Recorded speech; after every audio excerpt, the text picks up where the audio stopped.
You wanted the best. You've got the best podcast. The hottest podcast in the world. The Chris Voss Show, the preeminent podcast with guests so smart you may experience serious brain bleed. The CEOs, authors, thought leaders, visionaries, and motivators. Get ready. Strap yourself in. Keep your hands, arms, and legs inside the vehicle at all times, because you're about to go on a monster education roller coaster with your brain. Now, here's your host, Chris Voss. Hi, folks. Chris Voss here from thechrisvossshow.com. thechrisvossshow.com. Hey, welcome to the show today. We certainly appreciate you guys tuning in. Thanks for being here. As always, refer the show to your family, friends, and relatives. Tell them to sign up to the show. Remember, the show is a family, but we're also like an MLM. You have to invite 5 of your other friends. No, I'm just kidding. We're not an MLM. We don't do that stuff. So, guys, I hope you're ready. We always make the joke. I think there's in the intro there something about brain bleed. Today, we're actually not going to be bleeding your brain. We're going to be taming your brain. We're going to have Dr. Libby Kemkaran on the show. She's going to be talking to us about everything she does and how she does it. And I think you're going to be amazed. And we're going to try and tame your brain. I should have like a little whip sound for like your horse brain that we're trying to tame. Down, brain, down, get down. So we're going to try and do that. Anyway, Libby Kemkaran is on the show with us, Dr. Libby. She's an international coach and TEDx speaker. Help thousands of clients around the world massively increase their success in business. She's helped grow her clients' worth into multi-million pound companies. She's from the other side of the pond, as we like to call it in Yankeedom here. And she's helped build their businesses from the ground up. Director of Kemkaran Consulting Ltd, and advisory director to 2 other companies. She is now a sought-after consultant to some of the most accomplished companies and organizations in the world, such as Merck Pharmaceutical and the NHS. She's the creator and award-winning Tame Your Brain methodology. I know that's really horrible. We can't afford sound effects on the show. Methodology, and she helps coaches and CEOs and individual solo entrepreneurs around the globe. Welcome to the show, Dr. Libby. How are you? Well, I'm having the best time already, just from the whip sounds. I mean, that was brilliant. You like that?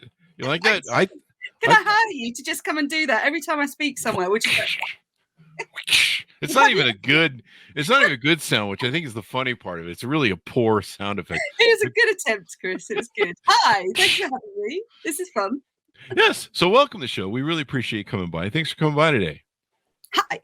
We are all here, all the way in sunny England, just, getting through a very interesting time with everything changing, with all of the Queen and the King. So we're sort of a bit discombobulated, Chris, got to be honest. There you go. Well, we're all just we doing the podcast here from what they call the queue. Sometimes people watch your videos 10, 12 years from now. So if you don't know what the queue is, people are queuing up to pay respects to Queen Elizabeth, who passed away recently, sadly. And so we're just standing here in the line at the queue. I think we're by Big Ben right now. If you might hear a dong or two. Does the Big Ben dong? Do I even have the right sound effects this morning or what? It's a really interesting time, though, because people rely so much on stability and they rely so much on constancy in their lives that when something massive shifts at a societal level, it shifts at a personal level too. And that creates this huge knock-on effect in your mood, in your emotions. And we've seen already, coming through the last couple of years of the pandemic to now, there's been so many shifts in how we go to school, how we go to work, this sort of thing is now normalized, right? Yeah. Before it was like the weird geeky kids did podcasts. Yeah. Now every man and his dog's got a podcast. Yeah. Right?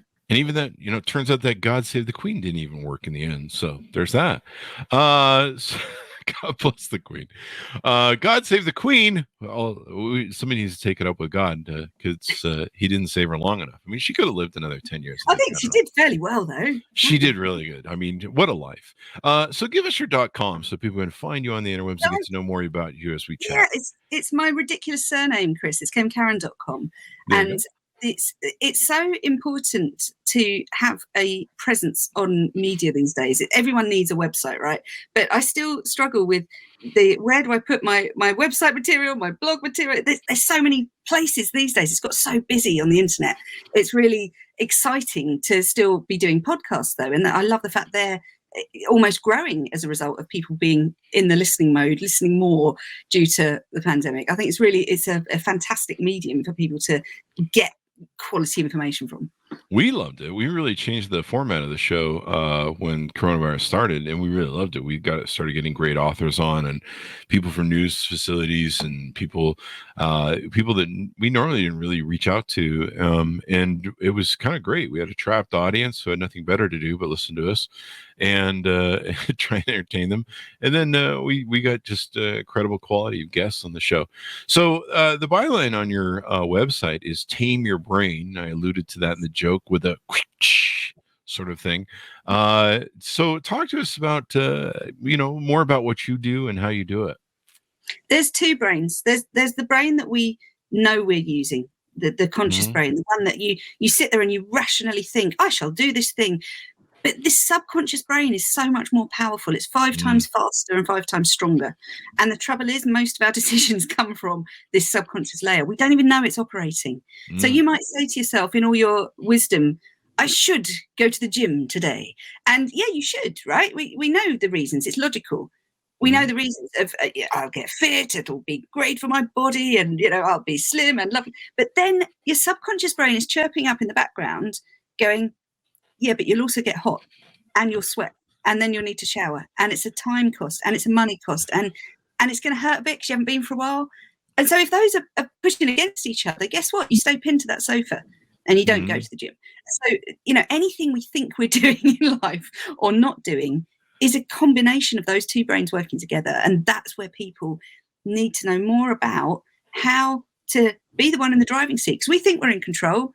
We're not. It's our subconscious brain gripping the wheel and going, driving us off into Death Valley. So it's this understanding of your nervous system and the energetics of that gives you that power to actually then achieve the things you want to achieve. So your job is to help people tame their brain. So get that brain under control. I have more than 2 brains, though. Wait, is that personalities? I think my psychiatrist says it's personalities. I'll make civil. There's about 10 there that they can count so far. The other 4 are hiding. I just made that up. I like that. So what are some of the ways that you help people tame their brain? I know you speak and you do other things. Yeah, so I do a lot of speaking. I speak at corporates. I speak on conference stages. I also do a lot of podcasts. I do a lot of masterclasses where I bring people into a little container and we just go nuts for an hour on specific tools that you can use. But one of the biggest things, Chris, is understanding which brain. Funnily enough, you said you've got 4. There are actually 4 types of thinking styles that we talk about. Yeah. And those are the big cats. So I profile people, and finding out whether you're a cheetah, lion, leopard or tiger is one of the first really big pieces of kit that you can do to work out how to be the best version of you. Because the 4 types are really different and they're quite distinct. We're not one of any. We're usually a blend. But the one that's in control is actually really powerful. So if you're a cheetah, for example, you're 70 miles an hour or stop, you're gunning down after that gazelle, but then you get a little bit distracted and another gazelle flashes across your sight line and you go, oh, bright, shiny thing over here. And so these people have like 3 brilliant ideas in the shower every morning, then follow through precisely none of them because they get bored as soon as it turns into hard work. So their challenges are always about follow through. They're great at starting. They start all the brilliant projects, but then they get distracted. Or you might be a lion. Lions are in the pride. They live together, hunt together, sleep together. People are really important to lion brains because they want that connection. They're all about, I only exist if you can see me. I only matter if I can help you. So they're all about connectivity and collaboration. So I get the feeling you might be a little mix of those two. And the lion heart is a very powerful one because it's really valid in this day and age, because what are we doing now? We're all about connectivity, right? And so this idea of connecting tribes is what a podcast host does. And so lions are a really strong force in the world right now. But then The opposite of that is tiger brain, which is all about data, precision, that clinical, that risk averse. They get seen as being really negative and pessimistic. They're not, they're just risk averse. So they're at the back, like rubbing their chin, like they're the last to adopt anything, whereas the cheetahs are straight in there and the lions do it because they love the person. The tiger sits and watches and goes, nah, you've got to prove yourself to me. And which is the one that eats everybody? That's me. Depends on how hungry you are, Chris. All of us. I mean, look at me. I was born hungry. You haven't done the go to the gym bit then. You're not bought in. Yeah. Well, there's that. I mean, I do the best I can. And then I think I cut you off for the last one, right? The last one's leopard. So the leopard is always last. Oh, and it's quite ironic. The other bits are so much more important. The leopard sits and she's in her tree and she's watching. And she's seeing the cheetah gunning after the gazelles and she's going, I wish I was that fast. And she's seeing the lion connecting and going, I wish I could talk to people like they do and I'm not that extrovert. And they're watching the tigers going, wow, you're so clever. Because the leopard doesn't have as much of an ego as this other end of the grid. And so the leopard is that kinesthetic, that just feel it in your body. They just know, but they don't trust themselves enough to move. They don't like designing from a blank sheet of paper. So they always watch others. But they're incredibly loyal and they're all about connectivity and contract and context. So they want to help others. So depending on which of these four you are, you self-sabotage in different ways, you trip yourself up in different ways, and you motivate yourself in different ways. So learning, that's how I help people first, is learn what your brain is doing, because it's wiring. It's up here behind your eyes and it's like software. I don't know. That sounds like a team effort. Like, they're working together as a team to sabotage me. I mean, isn't that a good thing? This is where, when you bring it into a big company, and I go in as a peak performance consultant to some big guys like Merck Pharmaceutical, and when you understand what your colleague's brain is doing, you stop hating them quite as much because they're not like you. We all see the world as everyone should think like I do, because obviously that's everyone should see the world as I see it, but we don't. I work with some colleagues that their brains aren't working. That's a problem too. That's a slight issue. Their brains, they don't even have brains to be tamed. No, I'm just being mean. That's not true. Maybe a little bit, just a little bit. So I see in your website you have several different programs for taming your brain. It looks like they're trademarked. Talk to us about some of the things you have there. You got Business Edition, Big Cat Brain, Money Magnet Experience, Trinity, Flow, and Academy. Talk to us about some of these different things that you offer on your website. So the Tame Your Brain Academy is where I can help you for the long term as the buddy in your back pocket, because this is like going to the gym or having a shower. It wears off. Any self-development work we do, unless you're regularly refresh and repeating, you return to your set point. And we try and dial it up, don't we? And then we go, for this week I shall be all the things and stop drinking and do this and then you go, actually it's a bit dull, and you go back to exactly where you go back to just drinking. Well, that's Fridays around here. Today's Friday again. And so when we try to make lasting change, there are actually 4 steps, and that's what the word tame spells out. So Tame Your Brain is a methodology, and it's an actual system for creating lasting change.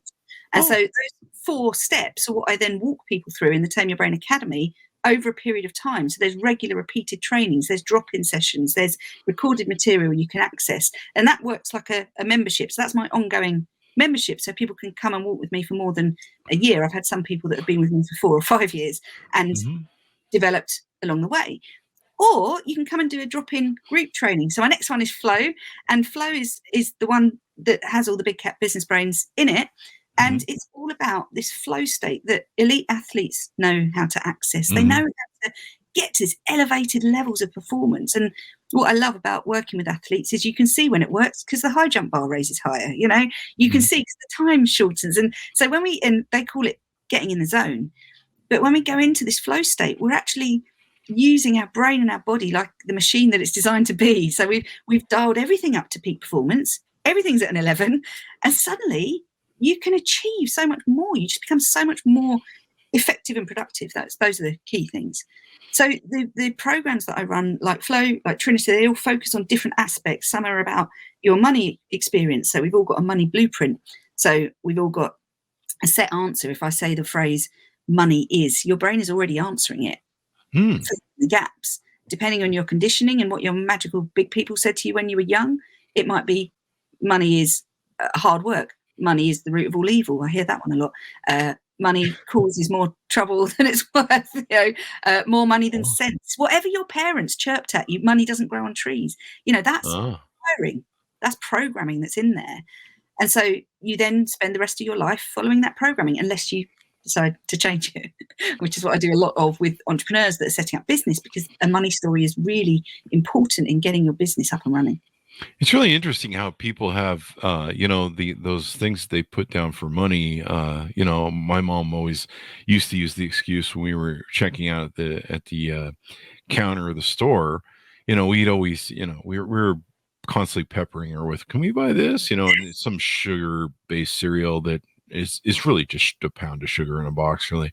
And we're hustling her, "Can we have Frosted Flakes?" And she's like, "No," because she doesn't want to lose her mind with us bouncing off the walls, a sugar crack binge.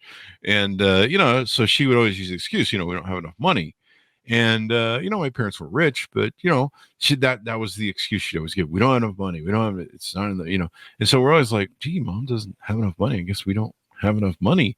And I think we connected that on early on with our brains. And parents sometimes don't intend things. Sometimes they're just trying to get rid of you so they can you can get out of their house, sort of thing. But at least mine did. But no, it's interesting, people, the tie downs that they have towards money. That's interesting. You have that a lot, where people have like, money is the root of all evil and stuff like that. I imagine some people were raised that way too.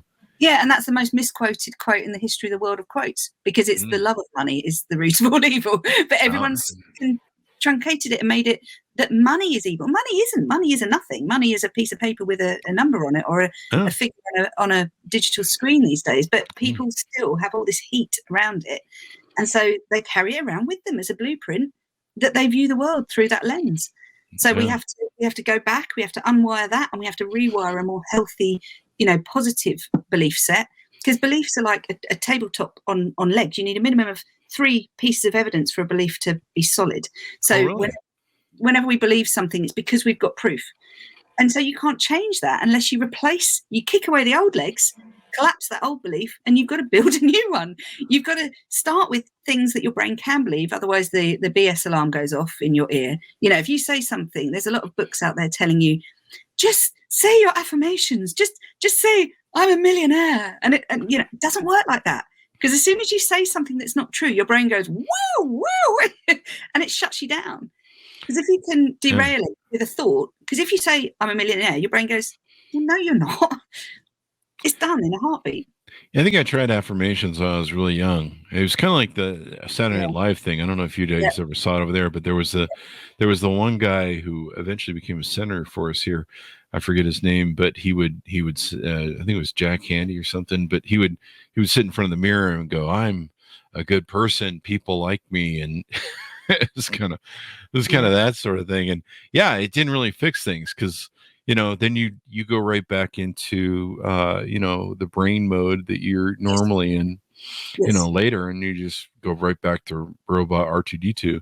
You've done a lot of interesting things where you've studied different behavioral psychology and neuroassociative conditioning while you were at Cambridge. I should say Wilts. You were at Cambridge, according to your bio here, because you're from London. Wilts. We managed to make that thing. We had a number of people, I think, from Cambridge. Do you not say whilst? Is that not a word? Do you not say whilst? That's very Englishy. That's so funny. Is Englishy a word? I don't know. It is now. We just made one. We've had a lot of great people from Cambridge and Oxford on the show. A lot of Oxford people. They're really brilliant people over there. But they're really stuffy when they come on the show. They're not too fun. But we deal with them. But so you've done a lot of behavioral psychology study and knowledge and stuff. So this is really great, because I imagine you incorporate a lot of it into your coaching. Yeah, the study of the brain was actually first triggered when I went to a Tony Robbins conference. And I'm sure you know Tony Robbins. Everyone knows Tony Robbins now. And I was a little baby city worker at the time. But what was different about this conference was it was the same week that 9/11 happened. So I was in Hawaii with 2,000 Americans when the Twin Towers went down.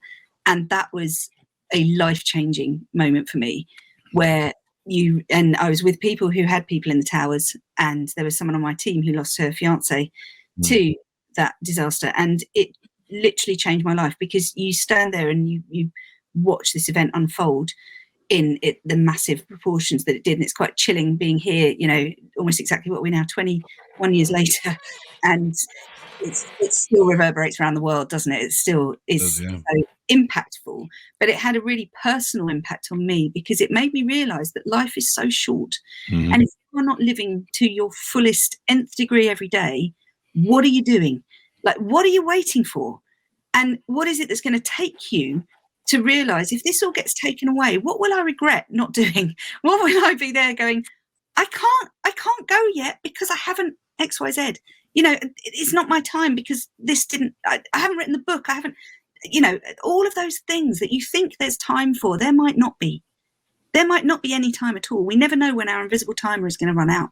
And that event just made a switch flick in me. And I literally got back off the plane, went home and started phoning around trying to get into a vet school, because I was determined to do this thing that I just held up as I would like to do one day. And it was I got into vet school, and whilst I was there at vet school, Cambridge are bastards. I'm sure they're just like doing it to spite us, but they make you do 2 degrees while you're there. So I ended up I had to pick another degree. Serious? Yeah, wow. Seriously. Wow. So I was just like, I just want to be a vet. And they're like, nope, you have to do something else. And I'm like, but what's the point? Nope. And I tried everything I could to get out of it, couldn't get out of it. So I grudgingly picked this degree that was called Biological and Biomedical Sciences Behaviour. And there was this piece in it, which was the neural mechanisms of behaviour and the neonatal physiology and development part. And so looking at how babies' brains form, combining that with how behaviour works, I suddenly went, oh my God, this is fascinating. And it blew my head off. It was so exciting to understand why people do what they do. And that actually put my feet on the path. So when 5 years later, I'd qualified as a vet and I was really happy as a vet. And then one night I was driving home from work and it was late and it was foggy. And I stopped at this temporary traffic light that had just been put up at the top of this hill. And I was sort of gazing around out the window. And then bang, up the backside, a car, hadn't known the lights were there, ran into the back of me. And because my head was turned, it damaged C2 to C6 in my neck. Suddenly I couldn't do surgery anymore. Wow. So suddenly all this that I'd worked for I'd been working for 10 years to get to the point where I was this vet that I dreamed of. Oh, wow. Taken away in a heartbeat. And so I suddenly had this moment of like, I'm no longer able to do this job that I love so much. What do I do now? So I had to reinvent myself. And so I took all of my neural mechanisms knowledge. I took all of my experience of leading people and training people in the workplace, and I put them together. And so I came up with the Tame Your Brain program of how to create lasting change for you, how to reinvent yourself, how to be the best version of yourself. And Tame Your Brain was born. That's awesome. What a beautiful story. I mean, it's a challenging story, but we go through these cathartic times in our life where we're presented with challenges, life-changing events, and we have to find sometimes a new path. And so that's a great story for, you overcoming the adversity there. Yeah, it was hard work. I've got to be honest. There were very, very dark days where when you've lost everything, you realize what's important. You do. Yeah. And when you've got to that low point, and I was in chronic pain for a long time, and it was exhausting to try and do any. I fought hard. I tried to be a vet for the following year, but I'd do 1 day vetting and end up flat on my back for 3, and it was just like, I can't do this. Wow. I'd also at the time sadly broken up from a 20-year marriage, and I had a 6-month-old baby when the car crash happened. Oh wow. So it was, I was on my own trying to survive.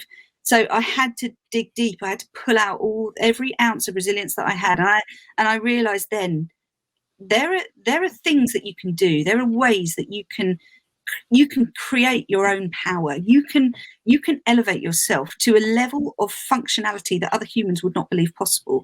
You can deliberately turn that dial if you know how. And if you know how is the biggest part, yeah. And that's when I realized I'm going to write this down. I'm going to capture this into a system. And that was the Tame Your Brain system, which is 4 steps to creating this lasting change, which then allows you to operate at peak performance level. There you go. Well, you've lived it. I mean, that's a great story of survivability. You know, we all go through these changes in life, and I'm sure maybe you help a lot of people in these moments where we go through cathartic changes. I mean, I don't think anybody has a free run through life where they're not presented with problems that at the time are seemingly out of their ability to deal with them, and you have to find a way to survive. You have to find a way to adapt.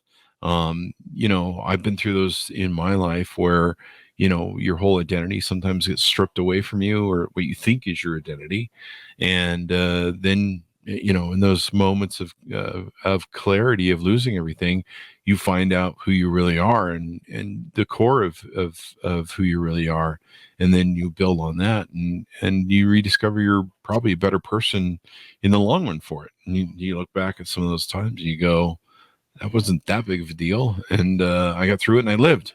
So what's next?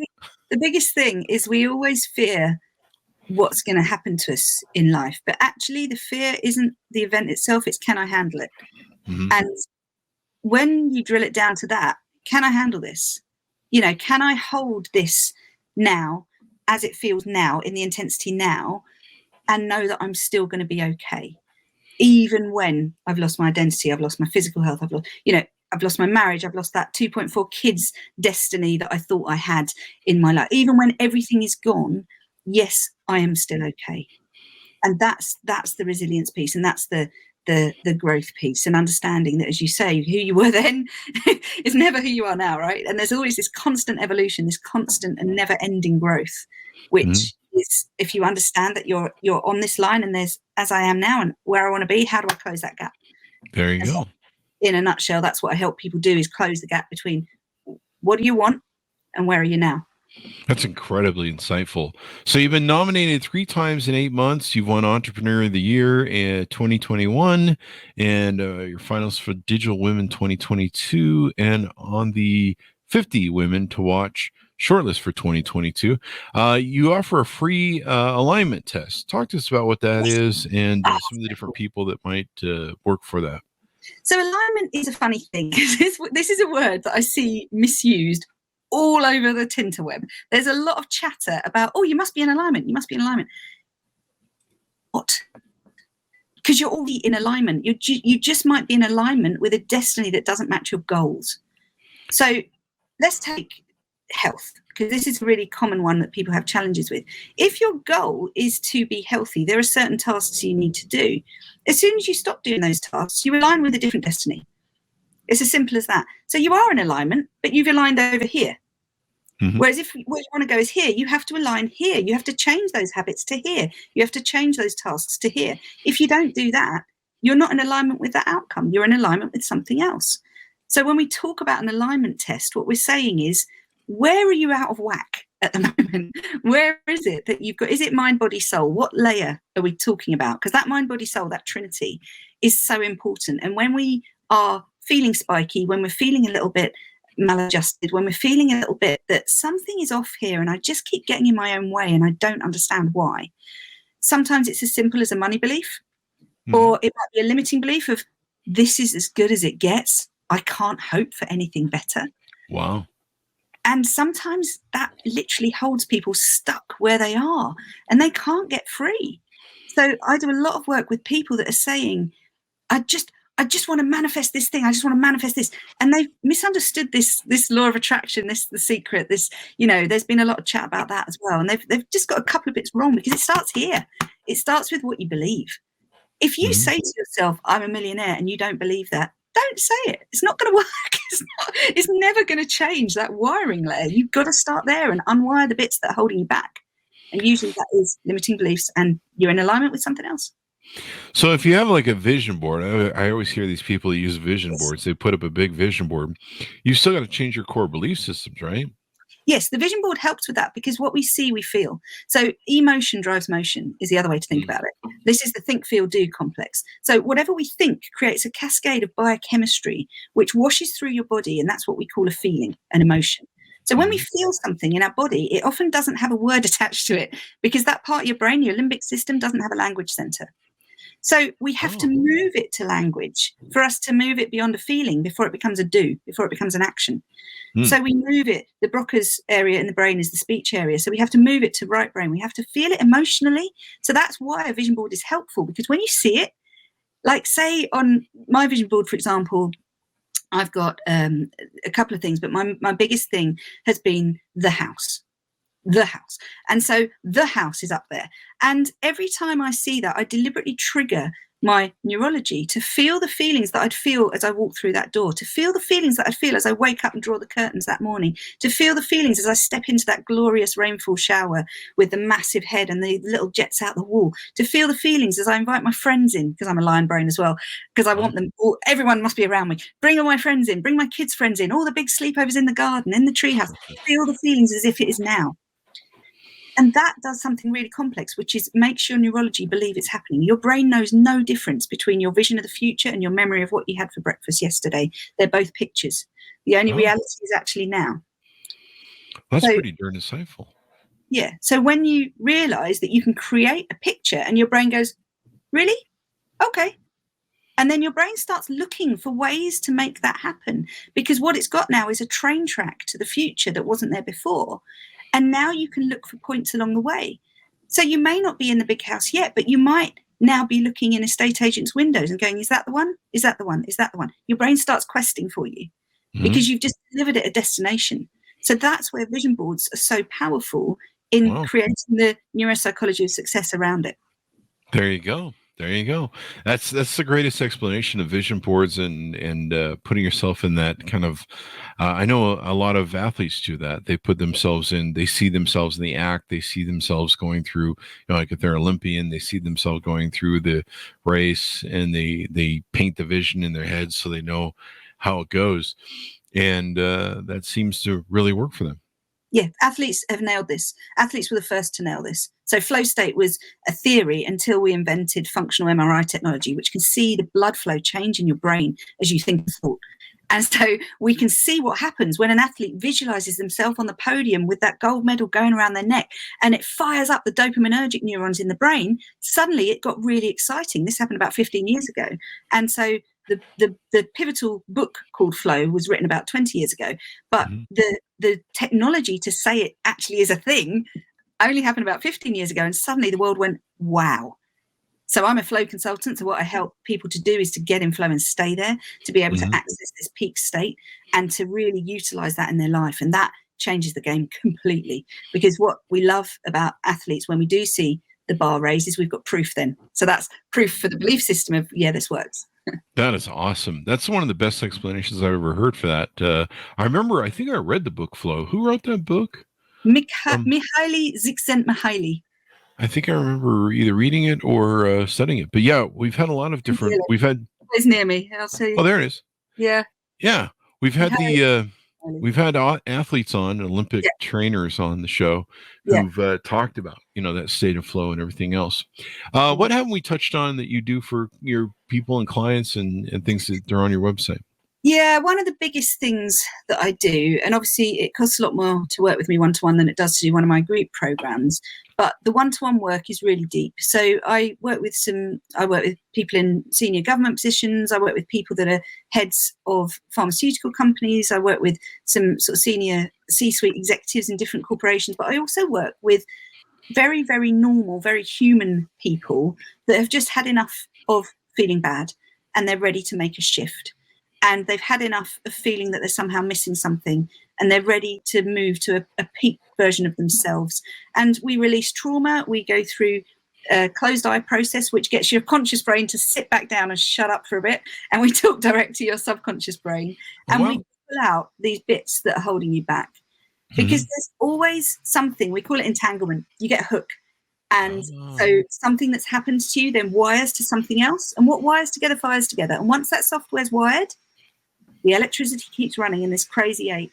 And so, I feel bad, so I'll stop doing the things. Oh, now I feel like I haven't achieved much, so I feel bad, so I'll stop doing the things. And it becomes a self-fulfilling vicious circle. So when people are ready to change and they're willing to put their money on the table and say, make this happen, we make it happen. So working one-to-one is a much deeper relationship, obviously. We get to explore those bits, the demons that are perhaps locked and loaded in there. And we literally change that. We change the way, because nothing has any meaning other than the meaning you've given it. And if you change the meaning, you can change the event. So we go back, we do timeline therapy, we do complex PTSD release, we do EFT. Really? There's a lot of modalities that we use to break through that. But again, the most basic thing we do is we start with a profile and we start with that deep understanding. Are you cheetah, lion, leopard, or tiger? Because so much comes back to that. And how we see the world comes from that frame. I think the timeline PTSD thing is kind of interesting. You mentioned trauma, and it's interesting to me how many people we've had on the show and talking about the traces of trauma and how childhood trauma can really affect your whole life. And it can make, it can really get the whole arc of your life. And so a lot of people don't deal with that or resolve that. It's something they really need to take care of. It's very sad that there are so many incidents where people have boxed it, they've lidded it, and they've just said, let's just get on, let's just pretend it's not there. But your brain knows. And a lovely phrase, Bessel van der Kolk, your body keeps the score. Your body holds that, and it comes out in other ways. And the saddest thing is, I mean, a lot of people who have tried a lot of different therapists and a lot of different talking therapies. And the reason I'm a coach, not a therapist, because I looked at qualifying as a counselor or a therapist, but talking alone doesn't cut it for me. And talking alone isn't as good as getting in there and ripping out the wiring that's causing those loops. So the action-based coaching is what I love. And I have had beautiful clients of mine say, you've given me my life back. And I find it's such a blessing to be able to help these people that have been stuck for so long. And they've tried all the things, they've bought all the books, and they're still stuck. And then we do a couple of deep sessions, closed eye work, and it's gone. And I love that. There you go. That's awesome. This has been so inspiring and so fulfilling. Anything more you want to touch on before we go out? I want to give people hope. I want to say to people, there's always another way you can do things. Don't ever quit. Don't ever think that you've tried everything, and don't ever think that you can only keep getting in your own way for the rest of your life, because there are proven strategies, there's science-based things, and we blend the science with the woo, with the spirituality part of, coming back to source, coming back to who you really are. So please reach out.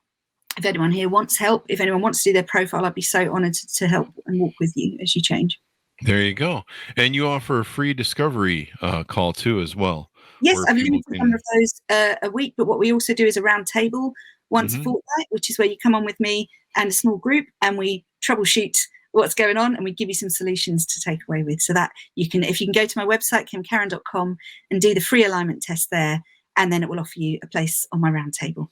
Awesome sauce. And people can get to know you better and everything else. And you help people all around the world. So this is great for anybody, wherever they are. Thank you, Dr. Libby, for coming on the show. We really appreciate it. Thank you so much for having me, Chris. It's been an absolute delight. Lovely to talk to you. Awesome sauce. Give us that .com one more time as we go out. So it's Kemkaran.com. It's just my ridiculous surname. There you go. Thanks so much for tuning in. Go to youtube.com/Chris Voss. Go to goodreads.com/Chris Voss. Our big 130,000 now LinkedIn group and the LinkedIn newsletter. Check that out as well and subscribe to it. Thanks for tuning in. Be good to each other. Stay safe. And we'll see you guys next time.